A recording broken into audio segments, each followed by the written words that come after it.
نرگس جان هوا بسیار گرم و مست و آفتاب سوزان به این منطقه سربلندی هم داره دوستای عزیز. سلام علیکم خاله جان. بخیر. قدر دوست داری؟ استادت چه قسم است؟ قصه که بر ما چی شده؟ بچه ها؟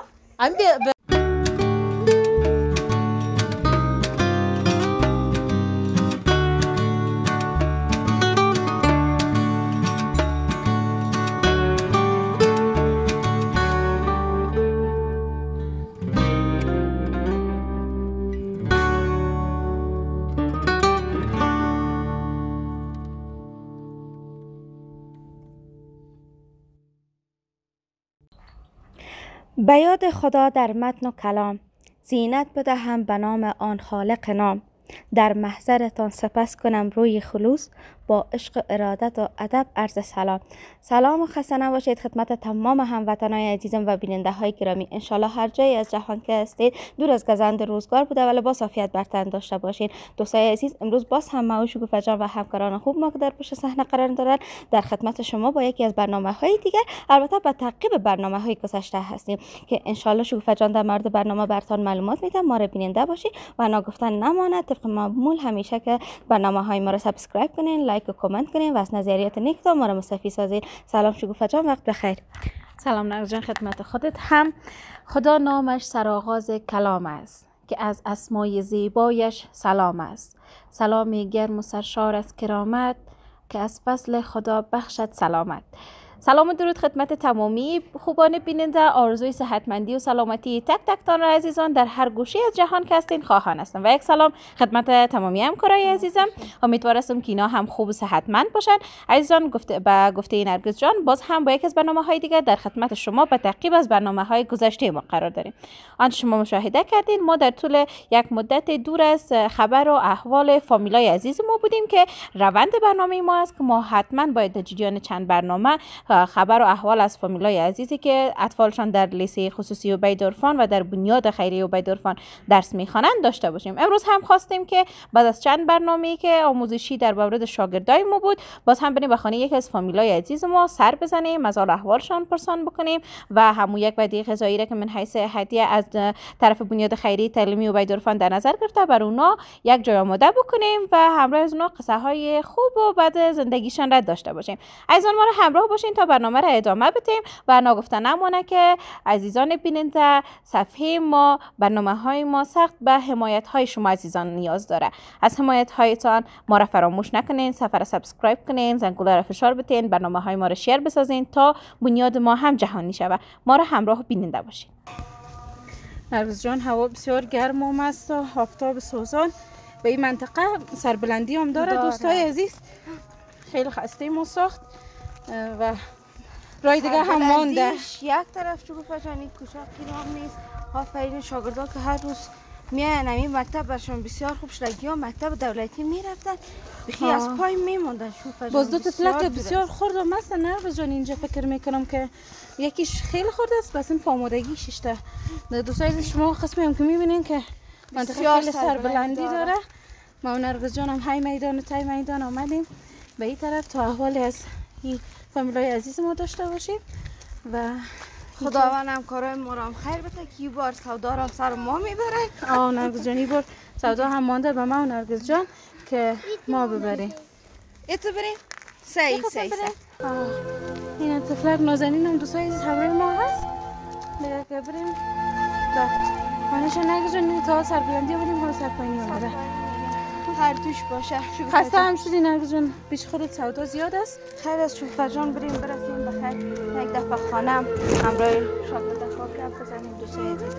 دیگه وقت که میری راه دیده رفت ما فریم شاگرد واقعا همین روز که یا خوش شون چند دقیقه خنده کنن قصای از خود بکنن از زندگی خود دیگه به ما خودت همه چیز شکر. دقیقا نرگس جان، دقیقا خداوند رئیسای به مجال بده برشان که واقعا که زمینه خیلی خوبی را به این متعلمین عزیز فعال ساختن. در غیر صورت مکتب دولتی خیلی از اینا راه دور قرار داره، نمیتونستن واقعا که برن درس بخونن. شکوفه جان گفتم بگیرم دوستای عزیز قسمت ببینید چه خوب در پیش خانه گرفتم در گوی گرفتم. کاش که تمام هموطنی ما پیش خانه خدا می رقم گل گلزار بود. در این منطقه که خیلی مخروبه داره، اما می‌بینیم که اگر بخوایم آدم میتونه که استفاده خوب هم داشته باشه. میتونه که گلزار بسازه هر جای واقع شد. دوستای عزیز ما رو همراه باشین تا اینکه میرسیم به خانه فامیلای عزیز و بعد از آغاز میکنیم همینجا برنامه ما رو برای یک چند لحظه کات میسازیم تا که ما برسیم. هوا خیلی گرم است، همکار عزیز ما هم خسته میشه از فیلم گرفتن. ما رو همراه باشین به ادامه برنامه. دار شیرانی دلیر هستن بمانند شیر، همه با یک اتفاق دشمن را کردن حقیر. میده هم سلام. دوستای عزیز کم کم رسیدیم نزدیک خانه هستیم. نزدیک شوفه جان فکر کنم که 1.5 ساعت راه کردیم. نی نرگس جان خیلی راه طولانی بود. راه طولانی. دوستای عزیز ما فعلا رسیدیم به پشت خانه امیت حال نازنین. می‌بینیم که تای میدان و تای میدان در کوچه‌های خاکی کابل بالاخره رسیدیم. واقعا که خیلی خسته شدیم دوستای عزیز، واقعا راه خیلی دور بود دیگه. می‌بینیم نرگس جان خانه هستن نیستن. انشالله که خلاص شد فجر. سلام خوب هستی دخترا؟ خوب هستی؟ سلامت. سلام علیکم. خوب هستی؟ سلام خوب هستی؟ صحت خوب؟ کشتین ما رو روی خانه تان. سلام خوب هستی؟ سلام خوش باشین. خوب هستین؟ صحتان خوب است؟ خاله هستن؟ با خدا رشد پیش این شوفه جان بیانم باشه علیکم خاله جان خوب هستین؟ بخیر سلامت باشین. شما خوب هستین؟ دوستای شما دوباره خوش آمدید. به قسمت از برنامه ما داخل خانه با شاگردها و به مادرشان آشنا شدیم و به دست حالت مادر جانشان هم مریض است. خاله جان چطور باشه؟ چی شده بود؟ دستش چی شده بود؟ کردم خدا چند روز در 3-4 روز در خانه سیاه مریض بودم. هیچ چیزی آنجا نمیشه، جان من درد میکرد. یا پیش دکتر که رفتم این مرگ فشار زیاد پایین درجه رفتم دیگه. با سیرم و پیشگاهی زد گفتنی روید که اگر خوب شدید نشدید و بیا توکل به خدا که خوب شدید. سلام شیبا جان خوب هستی؟ از مکتب آمدی بخیر؟ خدا را شکر. طارق جان خمرای ما آمد. خود به نظرم که وقت خیسته بودی آمدی. البته از خوشحالی که از آمد به شما البته. بسیار خوب. طارق جان چطور بود را؟ مانده شدی نه؟ نه نشدی؟ آفرین پهلوان هستی نام خدا. انرژی از این رو میبینم نرگس جان. من انرژی میبینم گرچه خیلی بی انرژی شده بودم در جریان راه. واقعا که خیلی راه طولانی بود نرگس جان. راه خیلی دور بود. من هر لحظه که هر قدمی را که میماندم این طفلای نازنین یادم میومد که یک چه قسم در ایران میرن، همه روزا میرن. واقعا مسیر خیلی دور است. خسته نشدی که خنده داری؟ خسته خیلی شگفت جان که گوش نشده. نان دادانش از گپ زدن میتونه. اما ترس گوش نشدی؟ کم زیاد گوش نچیز. باز میگم درام مانده شد میگنی خامون مانده شده که گوش نام شدی. اما ترس بخور نان تا خود دیگه مزاحمت نمیکنیم نوش جانت. شوفه جان قصه را می داشته باشیم. خواهم روی شاگردام که آمدیم دیگه وقت نان هستم تو نانم جور بکنیم. باز انشالله که قصه را می داشته باشیم. خاله جانم مریض هستن، ما خودت میریم که نان آماده کنیم دیگه. قصه ها در جریان برنامه می داشته باشیم. بپرسیم که چند نفر اعضای فامیل هستن و کیها کار میکنن در جریان برنامه. عزیزان ما را همراه باشید. شوفه جان باز امروز خودت بختار میکنی؟ نرگس جان دیگه تا فعلا بگم ما جای رفتیم ما پخته کردیم. همینطور هستم. شوفه جان لایق بودی یا دوی جا لایق بودی برنامه کدامش؟ از من که به تو بهتر معلوم است نرگس جان که در اینجا در آشپزی لایق بودم یا این لایق شدم؟ نه لایق بودی کم تو خوش پخته میکنی. هر جایی که میریم خوش میکنه. خاطری جالب براتون بگیم دوستا که خانه یک شاگردک رفته بودیم. نامش چی بود شوفه جان؟ یادت هست نه؟ میگم که چطور است نان مزه‌دار بود؟ شوفه جان خوش پخته میکنه یا مادر جانت؟ میگه خودت. گفتم ما سلامت باشین هیچ کاری نکردن نام من نیک شد. باز چی تصمیم داری شوفه جان چی پخته کنی؟ نرگس جان همون روال برنامه ما قسمی که هست همون چیزی که در همه جای در نظر گرفتیم با مو رقم پیش میریم چون خب به همه خانه ها یک چیز در نظر گرفتیم با او خاطر نرگس جان. خب شیبا کجاستی؟ بیا پیش. شیبا جان گوش نشدی؟ نشدی گوش نه؟ خیلی پخته نمی کنیم درست گوش نشدی؟ چی پخته کنیم برای شیبا جان؟ دل من؟ چی خوش داری؟ دل خودت بگو که چی خوش داری که شکوفه جان برات پخته کنن. باز داخل که خوردی اسمت تعریف کن. خب دست پختت مزه داره صحیح است. مکتبم گرفتی اسمت تعریف کنی. خب یارم به شکوفه جان یاد دادی صحیح است. خب چقدر خوب دختر از هر گپ. خب حال میخوای دروغ بگی؟ خیلی دروغ میشه که شکوفه جان پخته کنه اسمت تعریف کنی. نمیشه؟ خیلی چرا میگی؟ خب شیبا جان چی کارا میکنی در مکتب؟ دامادگی هستی؟ هر دویتان؟ در یک صنف هستی؟ مگم صنف دختر و بچه جدا نیست؟ نرگس جان آمادگی نیستن نه. صنف های اول موجود هستن. آمادگی خورد هستن دیگه اونا در یک صنف میباشن؟ در یک صنف هستن. بسیار. خودت طارق آزار میدی یا طارق خودت آزار میده؟ کدامش؟ هیچ کدام یک دیگر آزار نمیدی؟ نه. چرا ما و شوفه جان خیلی میالیم که ما دیگه ما را آزار میدی؟ شوفه جان که مرا آزار میده که نگو همطور است؟ ها شیبا؟ شیبا جان؟ شیبا دختر آرام هستی یا نه؟ برو خوب است که آرام هستی. مادرت زیاد اذیت نکنی.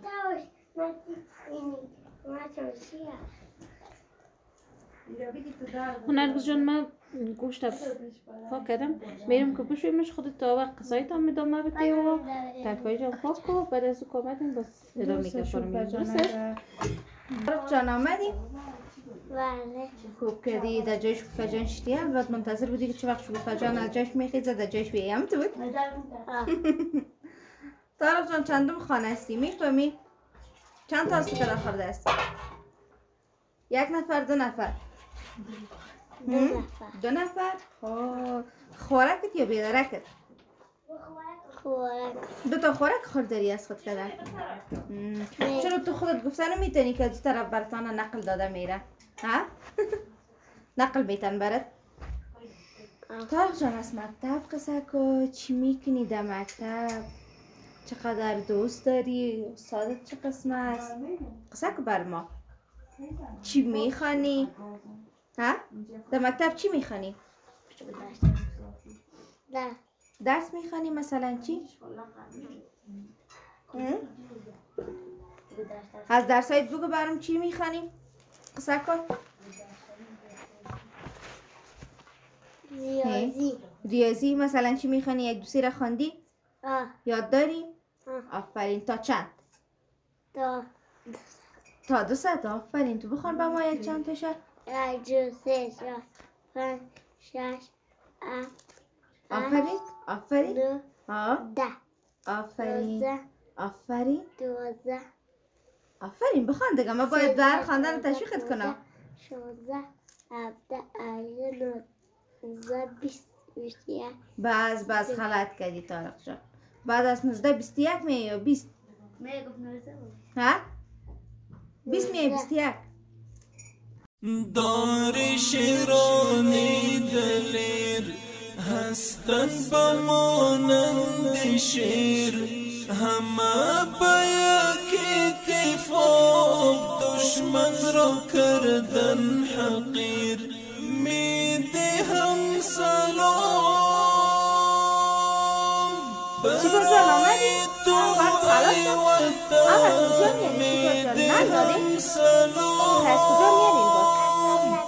بغیرتی تو میهم میدهم سلام بار تاریخی میدهم سلام ببین کابل زیبا ما بگویم اسم خود را بخوانیم. آفرین. شیبا شیداره. آفرین. آفرین. چرا بی‌مزه خواندی؟ ها؟ پسر بخوانی خوبش. آفرین. ما می توانیم برخطا نشی. آفرین آفرین. که بگوییم آفرین. اسم خود را بخوانیم. شیبا. طارق. آفرین. ولی پر انرژی نخواندین. هم تو بودنی؟ برو شاگردکای دیگه تان میخواندن. من میشنیدم بسیار خوبش میخواندن. خب دیگه چی ترانه یاد داری؟ ترانه معروف هم یاد داری؟ آفرین. بخوانید من ببینم.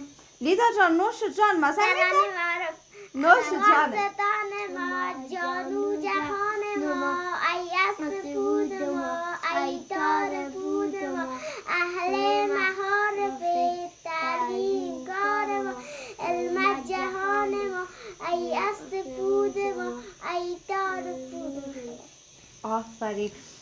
چیز طارق در جانت میزه دیدی؟ آخر شب میخواند که بگوییم که طارق هم میخوانه. طارق جان چرا آیسته میخوانی؟ ولی آفرین. بیننده های عزیز باوجوده که طفلکایی که هستن که در آمادگی میرن قدر هم یاد میگیرن. آفرین. اینا را مکچی برتان یاد بودم بابری در مکتب بخوانی. خب کدام شیره برتان یاد بودم؟ ترانه معلوم یاد دارید؟ یاد ندارین؟ باشه چیز برشان یاد بودم که طفلا زیاد میرن شیرینی میخورن. از شیرینی خوردن پرهیز کنن. صحیح؟ هرچی خواندم از پشتم تکرار کنین. صحیح؟ آفرین. ای بچه بیدندون نرو سراغ قندون انقدر نخور شیرینی یه خواب بد میبینی چه خوابی یه کرم کله گنده آمده همه دنداناتونو خورده. آفرین. اینه میره یاد بگیرین. خب باز بریم بس این تگکای تانو هم بخوانین. خب طارق قضی چی فهمیدی؟ یعنی که شیرینی بخوری چی میشه؟ یک کرمک میکل دندانای تا میخوره. باز خب دیگه شیرینی نخوری. شیرینی میخوره شیبا؟ چاکلیت میخوره؟ نمیخوره؟ خوش نداره؟ خیر اگه نه خوش داره که بخوره. نه خوش نداری؟ چرا خوش نداری؟ مرچ خوش داری؟ نه. خیلی خوش داری؟ مرچ خوش داری؟ اینه بیا بخور. کدامت میتونین خورده؟ کمش میتونم. خورده؟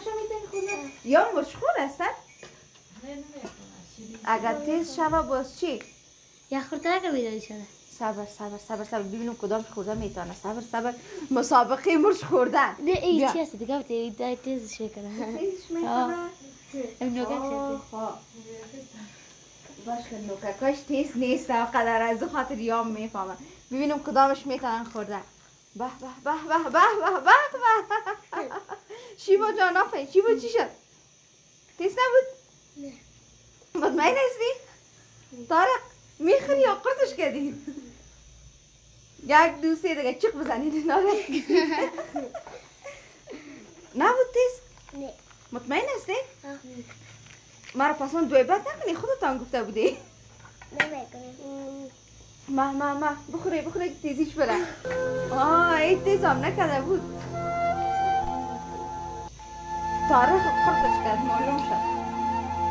چی باشه؟ زیاد تیز بود؟ نبود تیز؟